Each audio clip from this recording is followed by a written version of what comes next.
आता पाहूया मुंबई आणि पुण्यातल्या टॉप 9 बातम्या। मध्य रेल्वेवर आज मध्यरात्री 10 तासांचा विशेष ब्लॉक। ठाणे आणि डोंबिवली स्थानकावरील प्लॅटफॉर्मची लांबी वाढवण्यासाठी हा विशेष पॉवर ब्लॉक। आज रात्री 12 पासून उद्या सकाळी 10 पर्यंत हा ब्लॉक असणार। मुंबईच्या सायनमधील पूर्व द्रुतगती मार्गावर नव्या आणि जुन्या पुलाच्या कामाला सुरुवात। सध्या कार्यरत असलेल्या पुलाच्या सांध्यांमध्ये तांत्रिक बिघाड, वाहन चालकांना धक्के बसणं, वाहतुकीचा वेग कमी होण्याच्या तक्रारी। मुंबईतील रस्ते काँक्रिटीकरणाच्या कामांना वेग। अंतिम टप्प्यात पश्चिम उपनगरांच्या रस्त्याचं काँक्रिटीकरण होणार। अंतिम टप्प्यातील काँक्रिटीकरणाच्या कामांसाठी 7,600 कोटींचा खर्च अपेक्षित।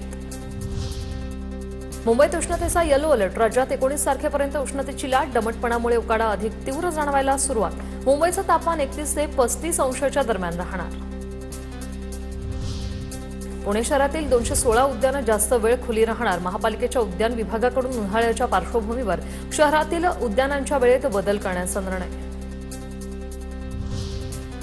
पुण्यात प्रत्येकी 6 वाहनांमागे एक बेकायदा वाहन असल्याचं समोर। याकडे पुणे आरटीओचं अर्थपूर्ण दुर्लक्ष असल्याचा आरोप। 7 लाख वाहनांपैकी 44,800 वाहनांचं नूतनीकरण। पुण्यात जुन्या वाहनांचा प्रश्न गंभीर।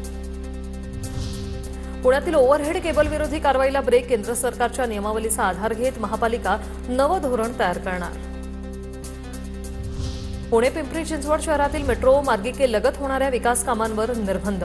मेट्रो मार्गिकेजवळील 20 मीटर परिसरात कामांसाठी महामेट्रोचा ना हरकत प्रमाणपत्र घेणं बंधनकारक। याबाबतची अधिसूचना जारी। मंत्र्यांसोबत एकाच व्यक्तीला मंत्रिमंडळ सभागृहापर्यंत प्रवेश। कार्यकर्ते पदाधिकाऱ्यांच्या गर्दीवर कडक निर्बंध। मुख्य सचिव राजेश अग्रवाल यांनी कडक निर्बंध लादले। बैठकीवेळी मंत्र्यांच्या कार्यालयात केवळ एकाच व्यक्तीला प्रवेश।